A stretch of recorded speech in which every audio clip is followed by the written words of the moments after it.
이번에 유튜브 촬영할 걸 대비해가지고 논문을 봤거든. 요거 봤는데 우리 GIRD 많이 오잖아. 특히 우리 병원은 뭐 다 알다시피 뭐 야구 선수들이 많이 오기 때문에 아참 민기 우리 기아에 요번에 2라운드 픽 됐던 민기랑 그 다음 개성고의 장우준 선수 SK 요번에 8라운드인가 9라운드 픽 됐죠. 우리 병원 이 정도야. 알죠? 네, 그래서 야구 선수 이제 우리 병원은 특히나 운동 선수가 많이 오는데 이 야구 선수들을 치료하려고 저희가 진짜 노력을 많이 했거든요. 많이 했는데 다행히도 우리가 치료한 환자들 중에 이제 운동 선수죠. 프로야구 선수가 돼서 너무나 기쁘고 예, 그런 이면에 또 더 열심히 책임감도 느끼고 있는데 그래서 이 논문을 봤거든요. 그래서 나중에 이 논문을 내가 꼭 얘기해주고 싶어서 어제 오늘 급하게 봤어요. 봤는데 결국은 이제 GIRD에 대한 개념을 일반인들은 모르기 때문에 우리가 나중에 환자들을 봤을 때 또는 우리가 강의를 할 때 도움이 됐으면 좋겠어. 그래서 요 인터널 로테이션 디피시스에 대한 내용을 간단히 언급을 하면 어차피 GIRD가 있는 사람이 부상이 많고 심각한 질환을 앓더라 라는 논문의 내용인데 이 논문의 의의가 뭐냐면 2010년도에 발표가 됐는데 구글에서 검색을 했을 때 가장 많이 인용이 된 논문이에요. 2010년도에요. 가장 많이 인용이 된 논문이고 그 다음에 여기서 새로운 개념이 뭐냐면 토탈 로테이션 오브 모션이라고 해서 인터널 로테이션, 익스터널 로테이션 합을 구해서 그 합이 내가 주로 쓰는 어깨와 안 쓰는 어깨의 차이가 5도 이상 차이가 나게 되면 부상이 상당히 많더라. 그래서 우리가 양쪽을 비교해야 될 필요도 있다라는 거 요번 기회에 한번 알고 갔으면 좋겠어. 자, 이제 시작합시다. 네. 원장님, 어깨 질환 중 가장 흔한 게 무엇입니까? 우리 병원에서 가장 흔한 건 회전근개 질환이죠. 회전근개 질환이고 그 다음 충돌 증후군, 그 다음 오십견이 있죠. 예, 그 세 개가 가장 흔해요. 그럼 원장님, 충돌 증후군은 무엇입니까? 충돌 증후군은 이게 일반인들에게 이해시켜 주려고 하면 모형을 봐야 돼요. 그래서 모형을 제가 보고 설명을 드릴게요. 이거 좀 뗄까요? 자, 우리가 충돌 증후군은 뭐냐 하면 이게 어깨 구조를 봐야 되는데 충돌이란 말 자체가 뭐가 부딪힌다는 얘기잖아요. 그래서 우리가 우리가 상완골이라고 얘기하죠. 팔하고 어깨하고 이 구조를 보게 되면 요걸 빼볼게요. 요걸 빼서 보게 되면 우리가 팔을 이렇게 들어 올릴 때 이게 특수한 구조가 있어요. 우리 상완골 골두라고 하는 부위인데 이 대결절이 있거든요. 이 대결절이 팔을 올리게 되면 우리 견봉이라고 하는 이 뼈 부위를 견봉이라고 하거든요. 여기하고 되게 가까워지는데 이 뼈와 이 뼈 사이에 뭐가 지나가냐 하면 이 힘줄이 지나가요. 이게 잘 안 들어가네. 하여튼 요게 힘줄이 들어가는데 이 힘줄이 부딪히는 상황이 발생한다는 거죠. 왜? 뼈와 뼈 사이의 간격이 가까워지니까. 그럼 이 90도 이상 올라가서 어떤 사람들이 특정한 뭐 병이 있으면 이 뼈와 뼈가 특히나 가까워져서 이 힘줄이 끼인다는 거죠. 끼어서 충돌이 발생한다는 거죠. 그래서 충돌 증후군이라고 얘기를 하고 충돌 증후군 환자분들이 항상 호소하는 게 뭐냐면 나는 이럴 때 아파요 라고 얘기를 제일 많이 하고 팔을 들어 올릴 때 한 뭐 90도 정도 근처에서 아프다라고 표현하는 사람들이 되게 많아요. 그걸 충돌 증후군이라고 얘기를 하는 거죠. 그럼 원장님, 회전근개 질환은 무엇입니까? 이 회전근개 질환은 참 표현이 진짜 애매해요. 어떤 느낌이냐면 비유를 들자면 우리가 이케아에 이거 구체적인 뭐 상호가 들어가도 되는지 모르겠는데 저는 뭐 안 유명하니까 이케아에 가요. 뚜벅뚜벅 걸어가서 정원이 딱 나왔어. 정원이 나왔는데 정원이 갑자기 물어요. 뭐 사러 오셨어요? 가구요. 이렇게 얘기를 했단 말이에요. 그럼 얼마나 황당하겠어요. 근데 똑같아요. 회전근개 질환도 우리가 정확한 표현이 아니에요. 어깨 회전근개 질환이라고 하면 너무나 많은 표현이 함축되어 있는 거기 때문에 회전근개 질환은 어깨에 있는 모든 질환을 표현할 때 사실 쓰는 표현이라고 보시면 돼요. 그래서 저는 회전근개 질환이라는 표현을 잘 안 해요. 너무나 두리뭉실한 추상적인 개념이기 때문에 회전근개 질환은 아주 넓은 의미의 질환이다 라고 생각하시면 될 것 같아요. 네, 그럼 50견은 어떤 겁니까? 50견도 이게 좀 별명이죠, 별명. 제가 1편에서 이제 강의를 했을 때 우리가 뭐 골퍼스 엘보, 테니스 엘보라고 얘기를 하지만 그 다 별명이거든요. 정확한 별명은 외측 상과염, 내측 상과염 이렇게 얘기를 했듯이 50견은 정확한 진단명은 유착성 관절낭염이에요.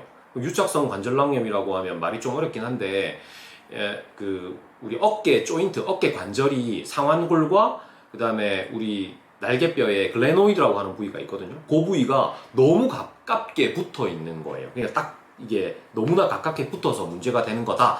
그리고 그 조직들이 유착이 너무 심하게 일어났다. 그 다음에 관절낭이라고 하는데 그 아까 전에 뼈 두 개, 상완골과 글레노이드라고 하는 그 조직 여기서 보여드리면 이 상완골과 아까 전에 말씀드렸던 우리 어깨 뼈 관절 요 두 개 사이에 싸고 있는 캡슐이라는 게 있거든요. 그 캡슐이 너무 딱딱하게 굳은 질환을 오십견이라고 얘기를 합니다. 근데 오십견이라는 표현이 왜 나왔냐 하면 아마도 이렇게 생각해요. 조선시대 때 50세 정도 되면 거의 다 뭐 이제 죽을 때 근처가 돼버리니까 뭐 퇴행성 질환이 엄청 많았겠죠. 그 당시에는 뭐 운동이라는 개념도 없었고 뭐 먹고 사는 이런 거 급했으니까 치료도 제대로 못 받았을 거 아니에요.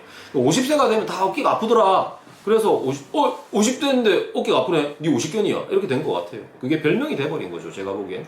그래서 50견은 정확한 진단명은 아니고 정확한 진단명은 유착성 관절낭염 또는 별명으로 동결견이라는 표현을 쓰기도 해요.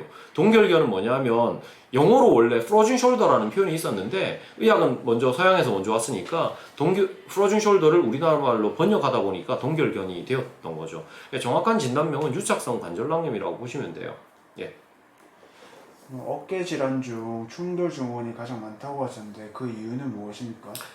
이제 충돌 증후군이 가장 많은 원인은 직업적인 원인이 있겠죠. 예를 들자면 아까 전에 제가 충돌 증후군이 많이 생길 수 있는 포지션을 말씀을 드렸는데 딱 이 자세거든요. 이 자세로 일하는 사람들 생각해 보세요. 누가 가장 많을까요? 그렇죠. 헤어 디자이너 분들이 제일 많아요. 또는 뭐 머리를 감아주시는 분들이라든지 뭐 요양사 분들이라든지 이 동작에서 뭔가를 많이 하시는 분들도 역시나 충돌 증후군이 많을 수밖에 없겠죠. 근데 이 자세를 취하게 되면 아까 전에 충돌이 많이 일어날 수밖에 없다라고 얘기를 했잖아요. 그런데 모두의 아까 전에 충돌 증후군에 제가 생기는 것들을 이 모형을 가지고 설명을 드렸는데 사실 충돌 증후군이 그것만 있는 건 아니에요. 굉장히 종류가 많아요. 그래서 이제 전체적으로 포괄적으로 설명을 드리면 우리 어깨를 포함하고 있는 이 여러 가지 근육들이 있거든요. 회전근개 근육뿐만 아니라 회전근개 근육을 제외한 나머지 이런 여러 가지 근육들이 균형이 깨지면 충돌 증후군은 언제든지 올 수가 있어요. 그래서 충돌 증후군은 종류가 굉장히 많아요. 물론 뭐 문헌에 따라서는 뭐 external impinge, internal impinge 뭐 이런 표현을 쓰기도 하는데 그거 말고도 사실은 종류가 굉장히 많아요. 그래서 충돌 증후군은 광의의 의미다. 그런데 어쨌든지 우리 상완골이나 이런 이 아까 전에 얘기했던 견봉 그리고 앞쪽에 있는 조직들, 뒤쪽에 있는 조직들 사이에서 충돌이 발생해서 통증이 생기는 것들을 포괄적으로 얘기하는 게 충돌 증후군이다 라고 얘기를 하면 될 것 같아요. 그러면 집에서 할 수 있는 충돌 증후군을 위한 운동 한 가지만 가르쳐 주실 수 있습니까? 힘들죠 사실은. 왜냐하면 참 그렇습니다. 이게 제가 예전에 이런 운동 역학이나 아니면 뭐 컨디셔닝에 관련된 그런 공부를 많이 안 했더라면 사실 가르쳐 주기 굉장히 쉬웠을 거예요. 왜냐하면 뭐 그냥 인터넷에서 떠도는 회전근개 운동이란다고 뭐 이렇게 나와가지고 뭐 이런 노머니 드릴이라든지 아니면 뭐 이런 운동이라든지 많이 하고 있는데 사실 굉장히 위험하죠. 그런 운동들은 충돌 증후군 종류에 따라서 굉장히 독이 되는 운동이 있다는 거죠.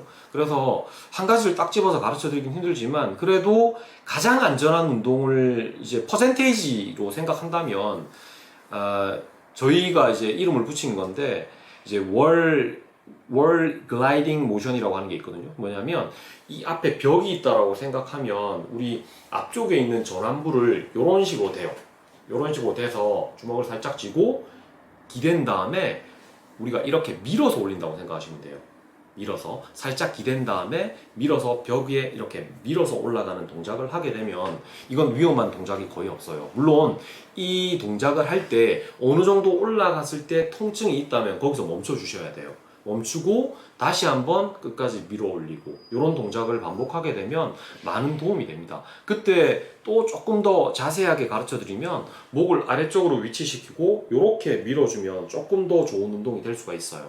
이 기전까지 설명하면 굉장히 어렵고 복잡한 강의가 되기 때문에 일반인들 대상으로는 이 이유까지 가르쳐 드리기엔 너무 힘들어요. 물론 운동 전문가들이 보고 있기 때문에 빨리 말씀을 드리면 우리가 고개를 숙이고 있다는 의미는 견갑거근의 억제를 위해서 하는 거예요.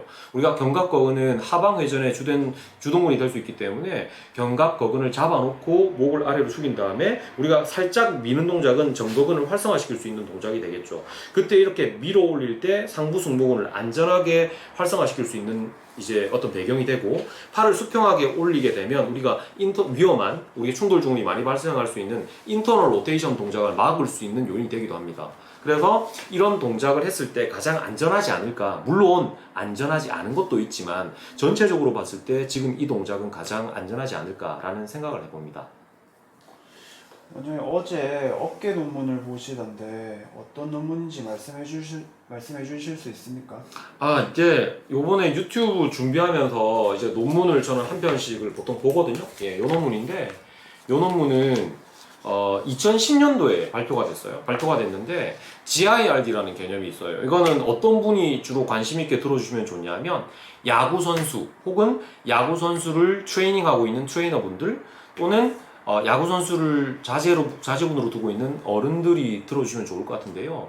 이 GIRD라고 하는 개념은 좀 복잡한데 간단히 말씀드리면 어깨 뼈가 상완골두가 앞쪽으로 빠져나오는 질환이라고 보시면 되는데, 정확한 정의는 이래요. 우리가 어깨를 기준으로 우리가 외전을 했을 때 우리가 올라가는 외전, 아래쪽으로 내려가는 외전이 보통은 90도 이렇게 이루어지거든요. 근데 내외전에 결핍이 생기는 거예요. 무슨 말이냐면, 외전을 했을 때 훨씬 더 많은 각도로 넘어가고 내외전을 했을 때는 이까지밖에 못 내려가는 것들을 우리가 GIRD라고 얘기를 해요. 운동선수, 특히 투수들은 이 각도가 뒤로 굉장히 많이 넘어가요. 역동적으로. 왜냐하면 반복적으로 우리가 야구를 해서 뒤로 계속 돌려야지 많은 속도가 나기 때문에 운동을 계속 하다 보면 적응이 돼버리는 거죠. 그 적응도 뭐 근육의 적응, 뼈의 적응 두 가지가 있지만 그런 것까지 아실 필요는 없어요. 하여튼 우리가 내외전에 결핍이 생기는 질환들을 얘기를 하는데, 이 논문에서 뭐라고 얘기를 하고 있냐면, 내외전에 결핍이 생기는 사람들은 어깨 질환, 뭐 충돌 부분을 포함해서 관절 와순, 류현진이 수술에서 유명해졌죠. 관절 와순에 부상을 입을 확률이 굉장히 높아지고 수술로 갈 가능성이 굉장히 높아진다고 돼 있어요. 그래서 그런 어깨 쪽에 부상을 입을 걸 줄여주고 싶다면 GIRD, 정확한 명칭은 글레노휴메럴 인터널 로테이션 디피시스라는 이 질환을 잘 관리하고 치료를 잘 해주셔야 돼요. 그래서 나중에 제가 유튜브를 점점 계속하게 되면 이런 전문적인 내용도 담겠지만, 지금은 대중적인 내용을 많이 담게 하기 위해서 이 내용은 이 정도로만 축약해서 말씀드리겠습니다. 질문 끝났죠, 이제? 네, 원장님. 예, 감사합니다. 제가 오늘도 최대한 빨리 얘기했고요. 제가 약을 빤 강의를 할 수 있는 사람인데, 정말 웃기게 강의할 수 있는 사람이지만, 제가 의사잖아요. 처음부터 너무 막 경거망동한 이런 표현을 쓴다거나, 아니면 너무 가벼운 표현을 쓰면, 일반인들이 깜짝 놀라실까봐 지금은 자중하고 있습니다. 제가 유튜브 구독자가 1000명이 넘어가는 순간, 저의 또 다른 모습을 볼 수 있을 거기 때문에 구독 많이 눌러주시고, 그 다음에 좋아요, 알람 설정까지 꼭 부탁드릴게요. 오늘 들어주셔서 너무 감사합니다. 저는 더포스쇼의 조준희, 생생척척위원회 대표원장 조준희라고 합니다. 감사합니다.